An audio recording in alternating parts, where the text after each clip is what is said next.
Hello everyone, this Jennifer Amalraj. இந்த வீடியோவில் நம்ம ப்ரோ ட்ரேடர்ஸோட ஹேபிட்ஸ் தான் பார்க்க போகிறோம். நீங்கள் இப்போ பிகினராக இருக்கீங்கன்னா இந்த வீடியோ கண்டிப்பாக யூஸ்ஃபுல்லாக இருக்கும். ஸோ டைம் கிடைக்கும் போது இந்த வீடியோ ஃபுல்லாக கேளுங்க. பார்க்கணும்னு கூட அவசியம் இல்லை. உங்களுடைய ட்ரேடிங் பிஸ்னஸ்க்கு இந்த வீடியோ கண்டிப்பாக சின்ன சேஞ்சஸ் கொண்டு வரும். இந்த வீடியோவில் நான் நிறைய ப்ரோ ட்ரேடர்ஸோட ஹேபிட்ஸ்லாம் எக்ஸ்பிளைன் பண்ணியிருப்பேன். இதில் எது ரொம்ப முக்கியமான ஹேபிட் அப்படிங்கிறதை நான் என்ன ஃபீல் பண்ணுறேனோ அதை நான் அந்த வீடியோட எண்டில் நான் எக்ஸ்பிளைன் பண்ணுறேன். அதே மாதிரி உங்களுக்கு எது ரொம்ப இம்பார்ட்டண்ட்டாக தோணுதோ அதை கமெண்ட் பண்ணுங்க. First you need to have trading plan. ஒரு கம்ப்ளீட் ட்ரேடுக்கு ப்ராப்பர் என்ட்ரி மட்டும் இருந்தா போதாது, exit with stops and target இருக்கணும். ஸோ ட்ரேட் எடுக்கும்போது ஜஸ்ட் என்ட்ரிக்கு மட்டும் ப்ரிஃபரன்ஸ் கொடுக்க கூடாது, கரெக்டான இடத்துல எக்ஸிட் ஆகிறது தெரியணும். நிறைய நியூ ட்ரேடர்ஸ் எதுல ஃபோக்கஸ் பண்ணுவாங்கன்னா பெர்ஃபெக்ட் என்ட்ரி ஸ்ட்ராட்டஜி இருக்கா அப்படிங்கறதெல்லாம் ஃபோக்கஸ் பண்ணிட்டே இருப்பாங்க.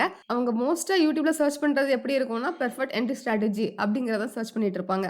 ஒன்ஸ் அவங்க ட்ரேட்ல என்டர் ஆனதுக்கு அப்புறம் எப்படி பெர்ஃபார்ம் பண்ணணுங்கிறது அவங்களுக்கு தெரியாது. ஏன்னா அவங்க இது வரைக்கும் அவங்க ஃபோக்கஸ் பண்ணது என்ட்ரி ஸ்ட்ராட்டஜி மட்டும் தான். அதுக்கப்புறம் நம்ம எப்படி பெர்ஃபார்ம் பண்ணணும், எந்த மாதிரி ரியாக்ட் பண்ணணும் எதுவுமே தெரியாம அந்த ட்ரேட்ல லாஸ் தான் ஃபேஸ் பண்ணுவாங்க. ஏன்னா ஒரு ட்ரேட் எடுத்ததுக்கு அப்புறம் எப்படி ரியாக்ட் பண்ணணும்னு தெரியல அப்படின்னா தேவையில்லாத பயம் வரும் அவங்களுக்குள்ள. அவங்களுக்கு அந்த ட்ரேட்ல கான்ஃபிடன்ஸ் இருக்காது. ஸோ பெர்ஃபார்மன்ஸ் ரொம்ப மோசமா இருக்கும், தப்பான இடத்துல எக்ஸிட் ஆகிட்டு இருப்பாங்க. ஸோ ஒரு ட்ரேட் எடுக்கிறதுக்கு முன்னாடி உங்களுக்கு கண்டிப்பா பிரைஸ் மூவ்மெண்ட் பத்தி எல்லாம் தெரிஞ்சிருக்கணும். இந்த ட்ரேட் எடுத்ததுக்கு அப்புறம் சைடு வேலே போயிட்டு இருக்கு. ஸோ அந்த மாதிரி டைம்ல நம்ம என்ன பண்ணணும்? இல்ல இந்த ட்ரேட் நமக்கு ஃபேவரா போயிட்டு இருக்கு, அந்த மாதிரி டைம்ல நம்ம என்ன பண்ணணும்? இல்லனா இந்த ட்ரேட் நமக்கு ஃபேவரா போயிட்டு இருந்துச்சு, சடனா திரும்புது அப்படின்னா தட் மீன்ஸ் சடனா டைரக்ஷன் மாறுது அப்படின்னா நம்ம என்ன பண்ணணும்? இல்லனா அந்த ட்ரேட்ல நீங்க ப்ராஃபிட்ல இருக்கீங்க, சடனா ஒரு நியூஸ் வருது, உங்களுக்கு நல்லா தெரியும் இப்போ நம்ம அந்த ட்ரேட ஹோல்ட் பண்ணணும்னா ரிஸ்க் அதிகமா இருக்கு. ஸோ அந்த மாதிரி டைம்ல நம்ம என்ன பண்ணணும்? இந்த மாதிரி விஷயங்கள் எல்லாமே நீங்க வந்து பிளான் பண்ணிருக்கணும். ஸோ ட்ரேட் எடுக்கிறதுக்கு முன்னாடி இந்த மாதிரி விஷயங்கள்லாம் கண்டிப்பா உங்களுக்கு தெரிஞ்சிருக்கணும். எல்லாமே நீங்க அட்வான்ஸா பிளான் பண்ணிட்டு தான் ட்ரேட் எடுக்கணும். ட்ரேட் எடுக்கிறதுக்கு முன்னாடியே நீங்க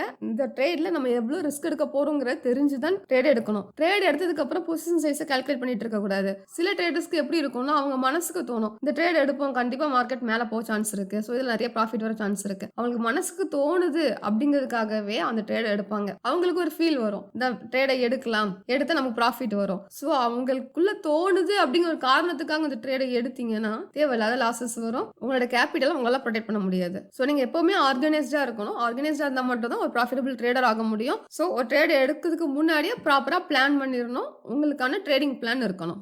second, you need to focus on quality of the trader. நிறைய நியூ ட்ரேடர்ஸ் இந்த ப்ராப்ளம் ஃபேஸ் பண்ணியிருப்பாங்க. சும்மா மார்க்கெட் வாட்ச் பண்ணிட்டு இருப்பாங்க, அவங்களுக்கு ட்ரேடே கிடைச்சிருக்காது. சும்மா இருக்கவுமே போர் அடிக்குது அப்படிங்கிறதுக்காகவே ட்ரேட் எடுப்பாங்க. அவங்களுக்கான என்ட்ரியே வந்திருக்காது. பட் அவங்களுக்கு வந்து சும்மா இருக்கிறது பிடிக்காது, போர் அடிக்கும், காலையில இருந்தே பார்த்துக்கிட்டு இருக்கோம், எரிச்சலா இருக்கு, இந்த காரணத்துக்காகவே ட்ரேட் எடுப்பாங்க. பட் ப்ரோ ட்ரேடர்ஸ் அந்த மாதிரி பண்ண மாட்டாங்க. அவங்க குவாலிட்டி ஆஃப் த ட்ரேட்ல தான் ஃபோக்கஸ் பண்ணுவாங்க. ஸோ நீங்க நியூ ட்ரேடரா இருக்கீங்கன்னா இந்த விஷயத்த கண்டிப்பா தெரிஞ்சுக்கணும். நீங்க கண்டிப்பா குவாலிட்டி ஆஃப் த ட்ரேட்ல தான் ஃபோக்கஸ் பண்ணணும். சும்மா இருக்கோமே அப்படிங்கிறதுக்காக என்ட்ரி எடுக்கணும்னு நினைக்க கூடாது. அதுவும் சில நியூ ட்ரேடர்ஸ்க்கு எந்த மாதிரி ஃபீல் வரும்னா இந்த இடத்துல நம்ம என்ட்ரி கொடுக்கலன்னா பெரிய மூமெண்ட்டை நம்ம மிஸ் பண்ணிடுவோம். ஸோ கண்டிப்பா நம்ம வந்து என்ட்ரி எடுத்தே ஆகணும் அப்படிங்கிறதுக்காகவே என்ட்ரி எடுப்பாங்க. பட் ஒரு ப்ரோ ட்ரேடர்ஸ்க்கு சில நாள் இல்லைன்னா சில ட்ரேட்லாம் அவங்களுக்கானதே இருக்காது. ஸோ அவங்க அதை ஃபோர்ஸ் பண்ணவே மாட்டாங்க. அவங்களுக்கான ட்ரேட் கிடைக்கும் போது அவங்க ட்ரேட் எடுத்துப்பாங்க. ஒரு எக்ஸாம்பிளுக்கு சில பேருக்கு வந்து ஒரு வாரத்துல 2 நாள் தான் ட்ரேடே கிடைக்கும். சில பேருக்கு ஒரு வாரத்துல ஒரு 4-5 நாள் ட்ரேட் கிடைக்கும். அது அவங்க சூஸ் பண்ற ஸ்ட்ராட்டஜியை பொறுத்து தான். ஸோ நீங்க உங்களுக்கான ஸ்ட்ராட்டஜி நீங்க கரெக்டா சூஸ் பண்ணி ஒரு குவாலிட்டியான ட்ரேடை நீங்க எடுக்கிற மாதிரி பாருங்க. எந்த மாதிரி இடத்துல ட்ரேட் எடுத்தா உங்களுக்கு ரிஸ்க் கம்மியா இருக்கு, இது எல்லாமே நீங்க வந்து ஃபோக்கஸ் பண்ண வேண்டியிருக்கும். தேர்டு, ரெகுலரா உங்களோட ட்ரேடை ரிவ்யூ பண்ணி அனலைஸ் பண்றது. எல்லா ட்ரேடர்ஸுமே கண்டிப்பா நம்மளோட ட்ரேடை ரிவ்யூ பண்ணணும். ஒரு எக்ஸாம்பிளுக்கு இப்போ உங்ககிட்ட யாராவது லாஸ்ட் 20 ட்ரேட் உங்களுக்கு ஞாபகம் இருக்கா அப்படின்னு கேட்டா கண்டிப்பா ஃபுல்லாவே ஞாபகம் இருக்காது. கொஞ்சம் கொஞ்சம் தான் ஞாபகம் இருக்கும். எந்த இடத்துல நம்ம என்ட்ரி கொடுத்துருக்கோம் அப்படிங்கிறது ஃபுல்லா உங்களுக்கு ஞாபகம் இருக்காது. ஸோ ஒரு நோட்ஸ் மாதிரி போட்டு நம்ம ஒவ்வொரு ட்ரேடையும் நம்ம ரிவ்யூ பண்ணிட்டே இருந்தோம்னா லாஸ்ட் 20 to 30 ட்ரேட்ஸ் கிட்ட நம்மளால ஞாபகப்படுத்த முடியும். அந்த ட்ரேட்ல நமக்கு வந்து என்ன நடந்திருக்கு, ஸோ எந்த இடத்துல நம்ம வந்து தப்பு விட்டுருக்கோம், எந்த இடத்துல எந்த டைம்ல நமக்கு நிறைய ப்ராஃபிட் கிடைச்சிருக்கு, எந்த டைம் நமக்கு வந்து செட் ஆகல, இந்த மாதிரி எல்லாமே நம்மளால ரிவ்யூ பண்ணிக்க முடியும். ஸோ நம்ம கண்டிப்பா நம்மளோட ட்ரேடை ரிவ்யூ பண்ணணும் அண்ட் ரெகுலரா அனலைஸ் பண்ணணும். Fourth, you must know your emotions. நிறைய ட்ரேடர்ஸ் எந்த மாதிரி திங்க் பண்ணிட்டு இருப்பாங்கன்னா எமோஷன்ஸ் இல்லாம எப்படி ட்ரேட் பண்றது அப்படின்னா. எல்லா ப்ரோ ட்ரேடர்ஸ்க்கும் எமோஷன்ஸ் இருக்கும். எமோஷன்ஸ் இல்லாம ட்ரேட் பண்ணவே முடியாது. But pro traders know their emotions. அவ்வளவுதான் டிஃபரன்ஸ். ஒரு நியூ ட்ரேடருக்கும் ஒரு ப்ரோ ட்ரேடர்ஸ்க்குள்ள டிஃபரன்ஸ் என்னன்னா pro traders know their emotions. அவங்க அவங்களோட எமோஷன்ஸ் லிசன் பண்ணுவாங்க. அது என்ன சொல்லுது அப்படிங்கறத லிசன் பண்ணுவாங்க. ஒரு எக்ஸாம்பிளுக்கு இப்போ ஒரு நியூ ட்ரேடர்ஸ் என்ன பண்ணுவாங்கன்னா ஒரு கண்டினியூஸா ஒரு நிறைய லாசஸ் வந்திருக்கும். அந்த லாசஸை எப்படியாவது ரெக்கவர் பண்ணணும் அப்படிங்கிறதுக்காக சக்திக்கு மீறின பொசிஷன் சைஸை எடுத்து வச்சு ட்ரேட் எடுத்துட்டு இருப்பாங்க. அவங்களுக்கு நல்லா தெரியும் அவங்க பொசிஷன் சைஸை இன்க்ரீஸ் பண்ணியிருக்காங்க, சின்ன லாஸ் வந்தால் கூட பெரிய லாஸாக இருக்கும் அவங்களுக்கு. ஸோ தேவையில்லாத பயம், அந்த எமோஷன்ஸ் அவங்களால கண்ட்ரோல் பண்ணிக்கவே முடியாது. அவங்களோட எமோஷன்ஸ் சொல்லும் இந்த ட்ரேடை க்ளோஸ் பண்ணிடு வேண்டாம் அப்படின்னு சொல்லும். பட் அவங்களுக்குள்ள என்ன ஆசை இருக்கும்னா, சப்போஸ் இந்த ட்ரேட்ல ப்ராஃபிட் வந்துருச்சுன்னா இதுக்கு முன்னாடி இருக்க லாஸ்லாம் நம்ம வந்து ரெக்கவர் பண்ணிடலாமே அப்படிங்கிற ஒரு காரணத்துக்காக அந்த ட்ரேட்ல வந்து வெயிட் பண்ணுவாங்க. ஸோ இந்த டைம்ல you can deal with your emotions. But pro traders இந்த தப்பு பண்ணவே மாட்டாங்க. ஏன்னா அவங்களுக்கு நல்லா தெரியும் how to deal with their emotions. So நீங்க நியூ ட்ரேடரா இருக்கீங்கன்னா நல்லா தெரிஞ்சிடுங்க, எமோஷன்ஸ் இல்லாம ட்ரேட் பண்ண முடியாது. எல்லாருக்குமே எமோஷன்ஸ் இருக்கும். பட் அது எப்படி டீல் பண்ணணும் அப்படிங்கிறது உங்களுக்கு கண்டிப்பா தெரியணும். அண்ட் அந்த எமோஷன்ஸ் உங்களுக்கு என்ன சொல்லுது அப்படிங்கிறதும் கண்டிப்பா தெரியணும்.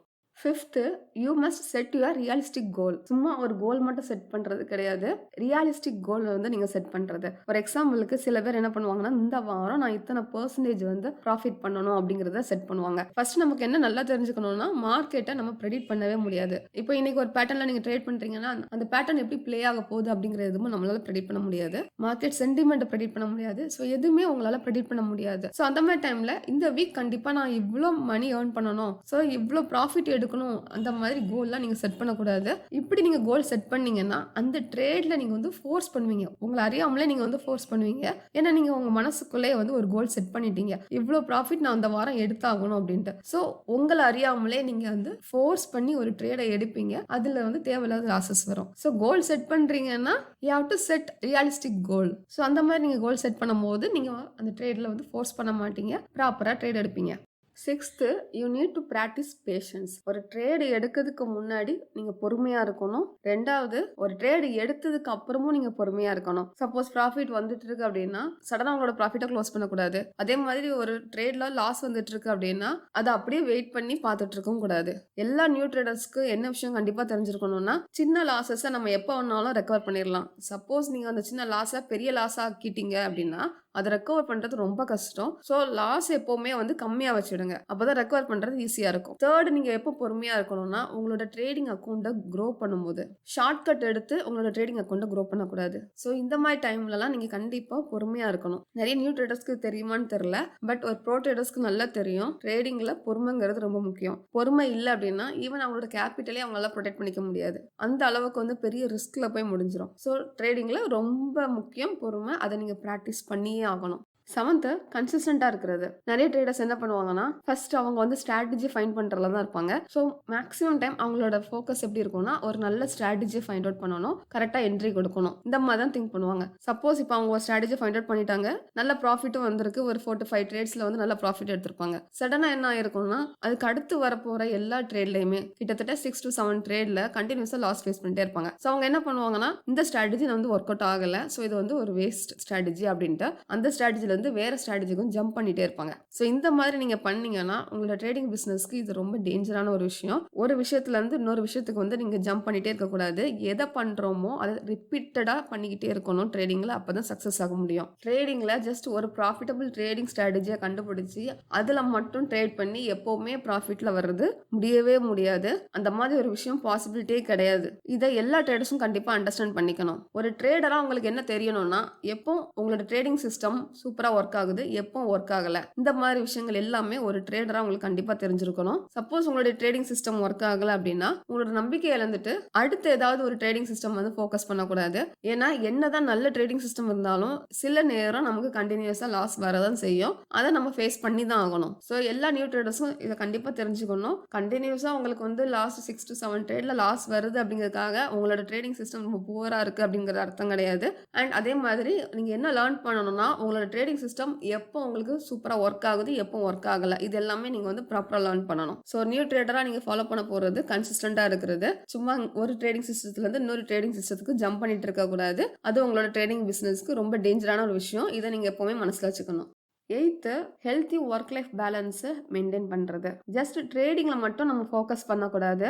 உங்களுக்குன்னு வேற பேஷன்ஸ் இருக்கணும், வேற ஏதாவது ஒரு இன்ட்ரெஸ்ட் இருக்கணும், அதுலேயே நீங்கள் வந்து கண்டிப்பாக ஃபோக்கஸ் பண்ணணும். வெறும் ட்ரேடிங்கில் மட்டும் ஃபோக்கஸ் பண்ணிட்டு இருந்தீங்கன்னா தேவையில்லாத ஸ்ட்ரெஸ் வரும். அது மூலமாக உங்களோட பர்சனல் லைஃப் ரொம்ப பாதிக்கப்படும். வேற ஏதாவது பேஷன்ஸ் இருந்து அதில் நீங்கள் வந்து ஃபோக்கஸ் பண்ணும்போது உங்களால் ரெண்டையும் சரியாக பேலன்ஸ் பண்ணிக்க முடியும். நீங்கள் வெறும் ட்ரேடிங்கில் மட்டும் ஃபோக்கஸ் பண்ணிகிட்டே இருக்கும் போது உங்களோட ட்ரேடிங் சிஸ்டம் வந்து ரொம்ப புவராக பெர்ஃபார்ம் பண்ணும். ஸோ அந்த மாதிரி டைமில் நீங்கள் ரொம்ப டவுன் டவுனா ஃபீல் பண்ணுவீங்க. உங்கள அறியாமலே ரொம்ப ஸ்ட்ரெஸ் ஆவீங்க. இது மூலமா நெறைய ஹெல்த் இஷ்யூஸ் கூட வர வாய்ப்பு இருக்கு. ஸோ உங்களுக்கு வேற ஏதாவது விஷயத்துல இன்ட்ரெஸ்ட் இருந்தாலும், அதிலே நீங்க வந்து கண்டிப்பா ஃபோக்கஸ் பண்ணணும். 9த் உங்களோட ஈகோவ மேனேஜ் பண்றது. நெறைய ட்ரேடர்ஸ் என்ன பண்ணுவாங்கன்னா, கன்டினியூஸா ப்ராஃபிட் வந்த உடனே அவங்கள அறியாமலே ரொம்ப பெருமையா ஃபீல் பண்ணுவாங்க. அவங்களுக்குள்ளேயே ஒரு தற்பெருமை மாதிரி ஒரு விஷயம் வரும். ஸோ இந்த மாதிரி ரொம்ப பெருமையா ஃபீல் பண்ணும்போது, அவங்க எந்த மாதிரிலாம் ரியாக்ட் பண்ணுவாங்கன்னா, அடுத்து மார்க்கெட் வந்து எப்படி மூவ் ஆக போகுதுங்கிறது எனக்கு நல்லா தெரியும். கண்டிப்பா இப்படிதான் மார்க்கெட் போகும். நான் வந்து மார்க்கெட் நல்லா லேர்ன் பண்ணிட்டேன். நான் ரொம்ப கான்ஃபிடென்ட்டா சொல்றேன். மார்க்கெட் இப்படிதான் போக சான்ஸ் இருக்கு. இப்படிலாம் திரும்பவே திரும்பாது அப்படிங்கிறத ரொம்ப ஓவர் கான்ஃபிடென்ட்ல பேசிட்டு இருப்பாங்க. இங்க நமக்கு ட்ரேடிங் கேம்ல நம்ம ரொம்ப ஹம்பிளா இருக்கணும். இந்த மாதிரி ரொம்ப தற்பெருமையில நம்ம வந்து பேசணும்னா, நம்மளோட கேப்பிட்டல நம்மளால காப்பாத்த முடியாது. ஸோ எல்லா நியூ ட்ரேடர்ஸ்க்கும் இந்த விஷயம் கண்டிப்பா தெரிஞ்சிருக்கணும். நம்ம ரொம்ப ஹம்பிளா இருக்கணும். என்னதான் நமக்கு கன்டினியூஸா ப்ராஃபிட் வந்தாலும், நம்ம ஹம்பிளா இருந்தா மட்டும் தான் நம்ம இந்த ஃபீல்டுல சக்சஸ் ஆக முடியும். மார்க்கெட்ட நான் வந்து நல்லா கத்துக்கிட்டேன். கண்டிப்பா மார்க்கெட் இப்படிதான் போகும். மார்க்கெட் கண்டிப்பா இப்படிதான் போகும் அப்படிங்கிறதுல ஓவர் கான்ஃபிடென்ட்டா இருந்தீங்கன்னா, கேப்பிட்டலே உங்க கையிலேருந்து போயிரும். ஸோ அந்த விஷயத்துல தெளிவா இருங்க. 10த் எக்ஸிக்யூட் பண்றது. சும்மா நம்ம லேர்ன் மட்டும் பண்ணா போதாது. அத கரெக்ட்டா எக்ஸிக்யூட் பண்ணணும். அதுக்கான ஆக்ஷன்ஸ் நம்ம வந்து எடுக்கணும். சில பேர் என்ன பண்ணுவாங்கன்னா, மார்க்கெட்ட வந்து ஃபுல்லா லேர்ன் பண்ணிட்டே இருப்பாங்க. ஜஸ்ட் லேர்னிங் மட்டும் தான். எந்த ட்ரேடுமே எடுக்க மாட்டாங்க. ட்ரேட் எடுக்கிறதுக்குள்ள தைரியம் வராது. சும்மா லேர்ன் பண்ணிட்டு இருப்பாங்க. லேர்ன் பண்ணா மட்டும் போதும் அப்படின்னு நினைப்பாங்க. நீங்க ஜஸ்ட் லேர்ன் மட்டும் பண்ணிட்டு, அதுக்கப்புறம் நீங்க வந்து லைவ் ட்ரேடுக்குள்ள வாரீங்க அப்படின்னா, பெர்ஃபார்மன்ஸ் அப்பவும் ரொம்ப புவரா இருக்கும். காரணம் என்னன்னா, ட்ரேட் எடுத்து பிராக்டிஸ் பண்ணா மட்டும் தான் உங்களால வந்து கரெக்ட்டா வந்து ரியாக்ட் பண்ண முடியும். இந்த ட்ரேட்ல வந்து நம்ம என்ன பண்ணணும்? இந்த ட்ரேட்ல நம்ம என்ன பண்ணணும்? ஜஸ்ட் ஒரு புக்க ரீட் பண்ணிட்டு, புக்ல இருக்க விஷயத்தையோ இல்லன்னா YouTubeல இருக்க ஒரு ஸ்ட்ராட்டஜி லேர்ன் பண்ணிட்டு, நமக்கு வந்து நாலேட்ஜ் இருக்கு. நம்ம இந்த ஃபீல்ட்ல சக்சஸ் ஆயிரலாம் அப்படின்னு நினைச்சோம்னா, கண்டிப்பா அது வந்து ஒரு பெரிய தோல்வியில போய் முடியும். ஸோ கண்டிப்பா நீங்க வந்து லேர்ன் பண்ணதுக்கு அப்புறம் அதுக்கான ஆக்ஷன்ஸ் எடுக்கணும். ஈவன் அந்த ட்ரேட்ல வந்து உங்களுக்கு ஃபெயில் ஆனாலும் பரவால்ல. நீங்க வந்து துணிஞ்சு ஆக்ஷன்ஸ் எடுத்து, அந்த ட்ரேட வந்து எடுத்து பிராக்டிஸ் பண்ணா மட்டும் தான் இங்க நீங்க வந்து ஸ்மார்ட்டா ஆக முடியும். ஏன்னா ட்ரேடிங்ல வந்து நீங்க ஜஸ்ட் ஒரு நார்மல் பீப்பிள் கூட, ஒரு சாதாரண ஒரு பீப்பிள் கூட நீங்க வந்து ப்ளே பண்ண போறது கிடையாது. உங்கள விட ஒரு ஸ்மார்ட்டரான பீப்பிள் கூட தான் நீங்க ப்ளே பண்ண போறீங்க. ஸோ அதுக்கு ஏத்தபடி நீங்க வந்து ஸ்மார்ட்டரா இருக்கணும். நீங்க ஸ்மார்ட்டரா இருக்கிறதுக்கு ஜஸ்ட் நாலேட்ஜ் மட்டும் போதாது. அதுக்கான ஒரு பிராக்டிஸும் உங்களுக்கு தேவை. அதுக்காக நீங்க வந்து ஆக்ஷன்ஸ் கண்டிப்பா எடுத்து தான் ஆகணும்.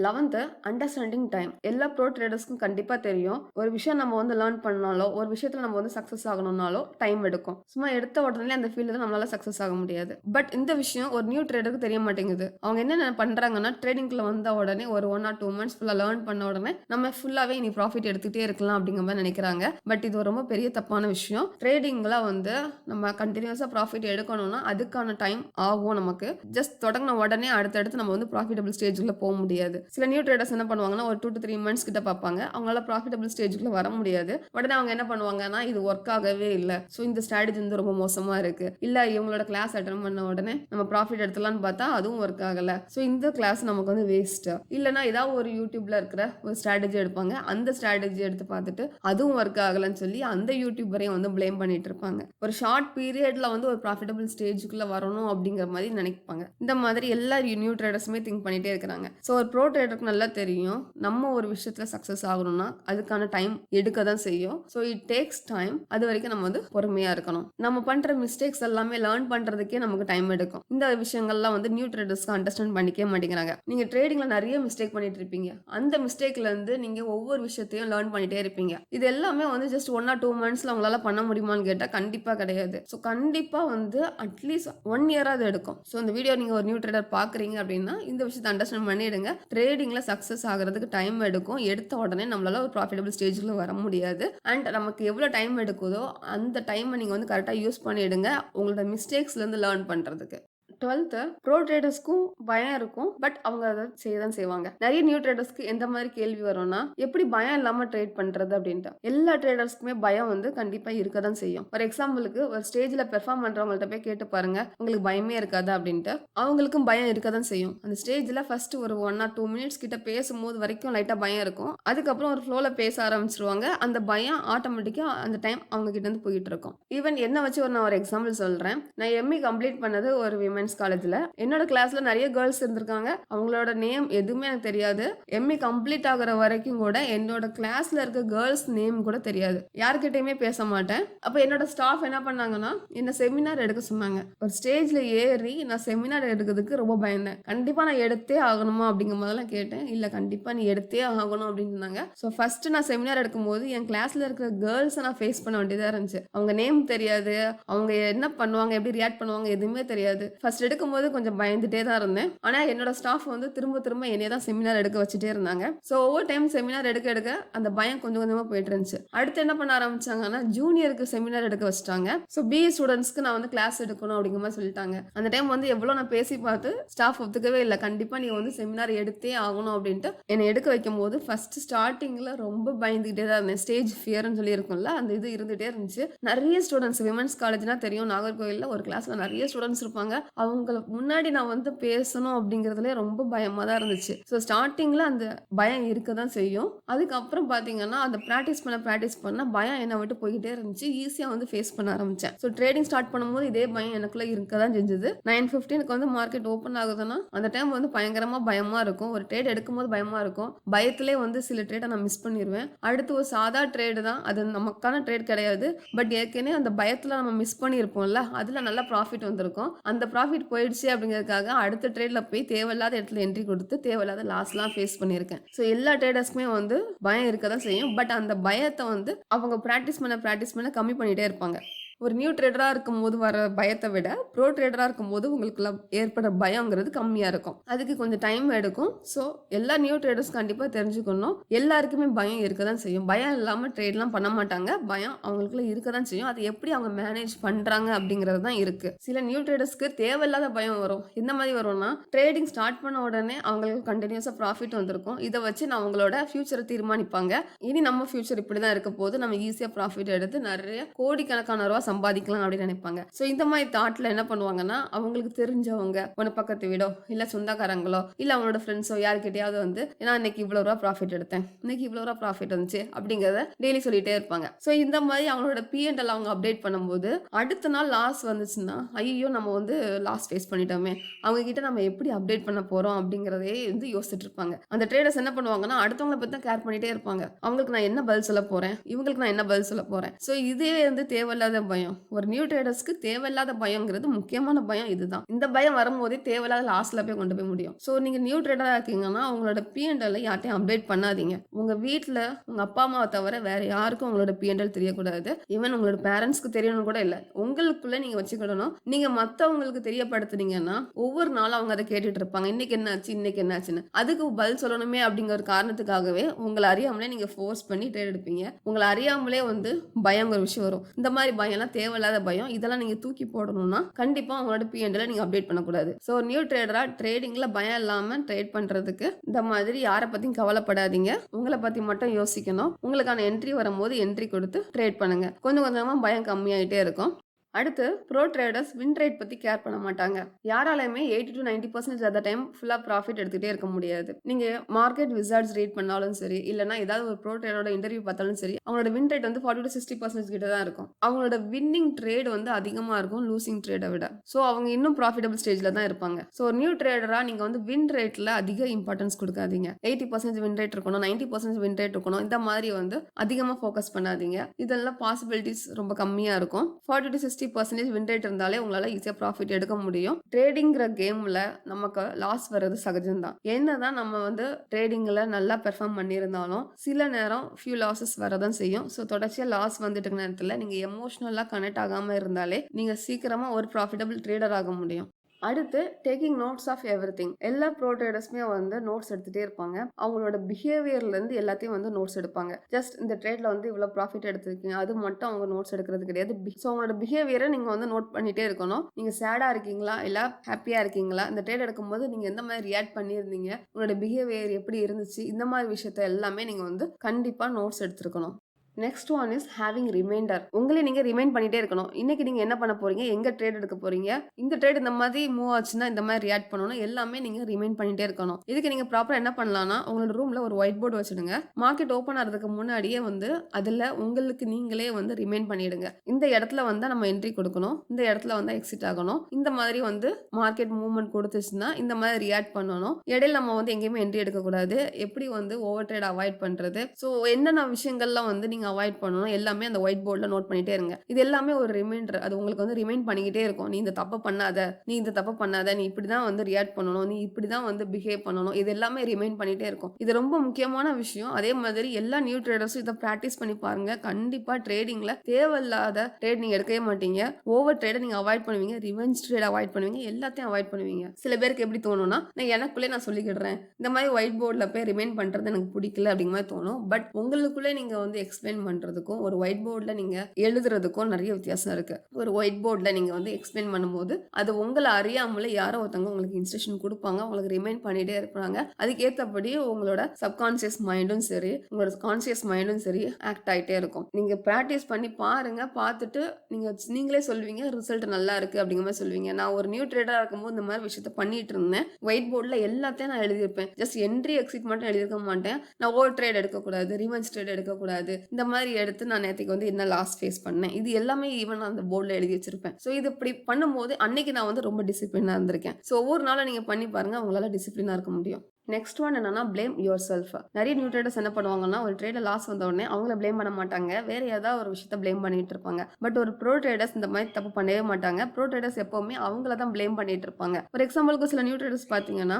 ஏதாவது ஒரு ஸ்ட்ராட்டஜி எடுத்து ட்ரேட் பண்ணிட்டு இருப்பாங்க. அந்த ட்ரேட்ல வந்து லாஸ் வந்த உடனே அந்த ஸ்ட்ராட்டஜியை பிளேம் பண்ணுவாங்க. இல்லைன்னா ஏதாவது ஒரு கிளாஸ் அட்டன் பண்ணி முடிச்ச உடனே ப்ராஃபிட்டபிள் ஸ்டேஜ்க்குள்ள வரணும் அப்படிங்கிற ஒரு எக்ஸ்பெக்டேஷன்ல ட்ரேட் பண்ணுவாங்க. அதுல லாஸ் வந்த உடனே அவங்க அட்டன் பண்ண கிளாஸையே வந்து பிளேம் பண்ண ஆரம்பிப்பாங்க. ஸோ ஒவ்வொரு விஷயத்துக்கும் அடுத்தவங்கள தான் பிளேம் பண்ணிட்டு இருப்பாங்க நியூ ட்ரேடர்ஸ். இந்த மாதிரி நீங்க அடுத்தவங்களை பிளேம் பண்ணிட்டே இருக்கீங்கன்னா உங்களால க்ரோ ஆகவே முடியாது, அப்படியே தான் இருப்பீங்க. பட் ஒரு ப்ரோ ட்ரேடர்ஸ் என்ன பண்ணுவாங்கன்னா, ஒரு ட்ரேட்ல லாஸ் வந்துருச்சுன்னா என்ன காரணம், என்ன தப்பு பண்ணியிருக்கோம் நம்ம அப்படிங்கிறதுலயே அவங்கள தான் பிளேம் பண்ணுவாங்க ஃபர்ஸ்ட்.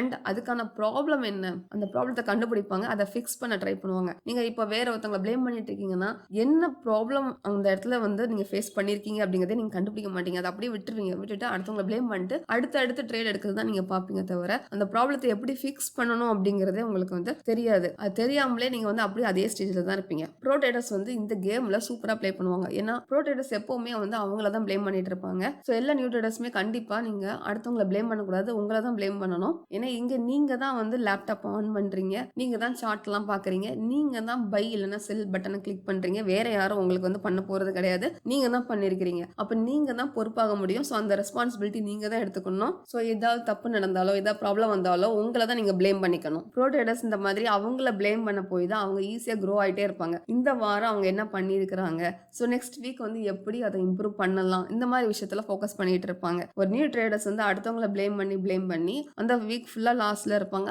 அடுத்த வாரமும் என்ன தப்பு பண்ணியிருக்கோம் லாஸ்ட் வீக் அப்படிங்கிறத ரியலைஸ் பண்ணாம திரும்பி அதே தப்பு தான் பண்ணிட்டு இருப்பாங்க. இந்த ட்ரேடிங் கேம்ல நம்மளை விட ஸ்மார்ட்டான பீப்புள் நிறைய பேர் இருப்பாங்க. ஸோ அவங்க கூட நீங்க வந்து ப்ளே பண்ணணும்னா நீங்க க்ரோ ஆகி தான் ஆகணும். சும்மா நீங்க அதே ஸ்டேஜ்ல இருந்துட்டே இருந்தீங்கன்னா ஒரு ப்ராஃபிட்டபிள் ஸ்டேஜ்ல வர முடியாது. எந்த லாஸ் வந்தாலும் சரி, எந்த ஒரு விஷயம் ட்ரேட் எடுத்ததுக்கு அப்புறம் நடந்தாலும் சரி, உங்களை நீங்களே பிளேம் பண்ணிட்டு அதுக்கான ப்ராப்ளத்தை கண்டுபிடிச்சு அதை எப்படி ஃபிக்ஸ் பண்ணணுங்கிறத மட்டும் ஃபோக்கஸ் பண்ணுங்க. லாஸ்ட் ஒன்ங்கிறது ரிஸ்க் மேனேஜ்மெண்ட்டா. இங்கே நான் வந்து எதை மீன் பண்ணுறேன்னா position sizing, stop loss placement எல்லாமே நான் மீன் பண்ணுறேன். ஒரு ட்ரேட்ல நீங்கள் எவ்வளோ ரிஸ்க் எடுக்க போறீங்க அண்ட் ஒரு ட்ரேட்ல ஸ்டாப் லாஸ் ஹிட் ஆச்சுன்னா நீங்கள் என்ன பண்ணணும், ஈவன் ஒரு 5 to 6 ட்ரேட்ல தொடர்ச்சியாக உங்களுக்கு வந்து ஸ்டாப் லாஸ் ஹிட் ஆயிருக்குன்னா நீங்கள் என்ன பண்ணணும், உங்களோட ஸ்டாப் லாஸ் டிஸ்டன்ஸ் வந்து எப்படி செட் பண்ணணும், இது எல்லாத்துலேயும் நீங்கள் வந்து ஃபோக்கஸ் பண்ணணும். எப்பவுமே ஒரு நியூ ட்ரேடர்ஸ் வந்து ரிஸ்க் மேனேஜ்மெண்ட் ஸ்ட்ராட்டஜிக்கு இம்பார்ட்டன்ஸ் கொடுத்து தான் ஆகணும். அவங்களோட ட்ரேடிங்கில் அதை கன்சிடர் பண்ணி தான் ஆகணும். நீங்கள் நிறைய ப்ரோ ட்ரேடர்ஸோட இன்டர்வியூ பார்த்தீங்கன்னா அவங்க அதிகமாக இம்பார்ட்டன்ஸ் கொடுத்தது ரிஸ்க் மேனேஜ்மெண்ட் தான் கொடுத்துருப்பாங்க. நிறைய ப்ரோ ட்ரேடர்ஸ் அவங்களோட இன்டர்வியூல எந்த மாதிரி சொல்லியிருப்பாங்கன்னா, உங்களோட கேபிட்டலை எப்படி ப்ரொடெக்ட் பண்ணணுங்கிறதுல நீங்க ஃபோக்கஸ் பண்ணணும். அதை விட்டுட்டு உங்களோட கேபிட்டல்ல இருந்து எப்படி நிறைய மணி ஏர்ன் பண்ணணும் அப்படிங்கிறதுல ஃபோக்கஸ் பண்ணக்கூடாதுன்னு சொல்லியிருப்பாங்க. எல்லா ப்ரோ ட்ரேடர்ஸ்க்கு என்ன தெரியும்னா, லாஸ் அதிகமாச்சுன்னா அது அவங்களோட கான்ஃபிடன்ஸை ஹர்ட் பண்ணும், அதே மாதிரி அவங்களோட ட்ரேடிங் அக்கௌண்ட்டை ஹர்ட் பண்ணும். ஸோ எப்பவுமே அந்த ப்ரோ ட்ரேடர்ஸ் என்ன பண்ண மாட்டாங்கன்னா, லாஸை அதிகப்படுத்த மாட்டாங்க. ஒரே லாஸால இதுக்கு முன்னாடி எடுத்த ப்ராஃபிட்டே எரேஸ் ஆகுற மாதிரி அவங்க பண்ணவே மாட்டாங்க. பட் ஒரு நியூ ட்ரேடர்ஸ்க்கு தெரியாம லாஸ்ட் வீக் எடுத்த ப்ராஃபிட்டை ஒரே நாள்ல காலி பண்ணிடுவாங்க. ஸோ ஒரு நியூ ட்ரேடரா உங்களுக்கு என்ன தெரியணும்னா, ரிஸ்க் மேனேஜ்மெண்ட் ஸ்ட்ராட்டஜி கண்டிப்பா தெரியணும். அதுக்கு நீங்க கண்டிப்பா இம்பார்ட்டன்ஸ் கொடுக்கணும். இப்போ நம்ம நிறைய ப்ரோ ட்ரேடர்ஸோட ஹேபிட்ஸ்லாம் பார்த்துருக்கோம். இதுல எனக்கு வந்து ரொம்ப இம்பார்ட்டன்ட்டா தோன்றது என்னன்னா, அடுத்தவங்கள ப்ளேம் பண்ணாம, நம்மள ப்ளேம் பண்றது ரொம்ப முக்கியமான விஷயம். ஏன்னா, இந்த தப்ப நான் வந்து ஒரு பிகினரா இருக்கும்போது பண்ணியிருந்தேன். எப்பவுமே அடுத்தவங்கள ப்ளேம் பண்ணிட்டே இருந்திருக்கேன். அதால நான் வந்து க்ரோ ஆகாம அப்படியே இருந்துட்டு இருந்தேன். ஸோ இந்த ஒரு விஷயம் வந்து எனக்கு ரொம்ப இம்பார்ட்டன்ட்டா பட்டுச்சு. அதே மாதிரி வின் ரேட் பத்தி கேர் பண்ணாம இருக்கிறதும் ரொம்ப இம்பார்ட்டன்டான விஷயம். சும்மா 80-90% வின் ரேட் இருக்கிற மாதிரி ஸ்ட்ராட்டஜிய வந்து ஃபைண்ட் அவுட் பண்ணி, அதுல டைம வேஸ்ட் பண்றதுக்கு பதிலா, பொதுவாவே 40-60% வின் ரேட் தான் நமக்கு கிடைக்கும் அப்படிங்கிற ஒரு ரியாலிட்டிய தெரிஞ்சுட்டு, அதுக்கேத்தபடி நம்ம வந்து ட்ரேட் எடுத்துக்கணும். ஸோ இந்த 2 விஷயம் எனக்கு வந்து ரொம்ப இம்பார்ட்டன்ட்டா படுது. இதையும் தாண்டி டிசிப்ளினா இருக்கிறதுக்கு எனக்கு வந்து ரொம்ப முக்கியமான விஷயம் என்னன்னா, ஒயிட் போர்ட்ல வந்து எழுதுறது. நம்ம வந்து என்ன பண்ணணும், அன்னைக்கு என்ன பண்ணக்கூடாது எல்லாமே எழுதுறது ரொம்ப இம்பார்ட்டன்ட்டா தெரியுது. நெறைய ஹேபிட்ஸ் இருக்கு. ஒவ்வொருத்தருக்கும் ஒவ்வொரு விஷயம் இம்பார்ட்டன்ட்டா தெரியும். ஸோ எனக்கு ரொம்ப இம்பார்ட்டன்ட்டா தெரிஞ்ச பாயிண்ட் தான் நாங்க எக்ஸ்பிளைன் பண்ணியிருக்கிறேன். எல்லாருமே சொல்லுவாங்க ரிஸ்க் மேனேஜ்மென்ட் ரொம்ப இம்பார்ட்டன்ட். அது இம்பார்ட்டன்ட், இது இம்பார்ட்டன்ட் எல்லாமே இம்பார்ட்டன்ட் தான். பட் இங்க நான் ரேங்க் வைஸ் வந்து எந்த பாயிண்ட்டுமே நான் எக்ஸ்பிளைன் பண்ணல. ஜஸ்ட் எனக்கு எந்த விஷயம் வந்து ரொம்ப இம்பார்ட்டன்ட்டா தெரியுதோ, அத நான் வந்து லாஸ்ட் எடுத்து வச்சிருக்கேன். சப்போஸ் உங்களுக்கு இந்த விஷயம் ரொம்ப இம்பார்ட்டன்ட்டா தெரியுதுன்னா கமெண்ட் பண்ணுங்க.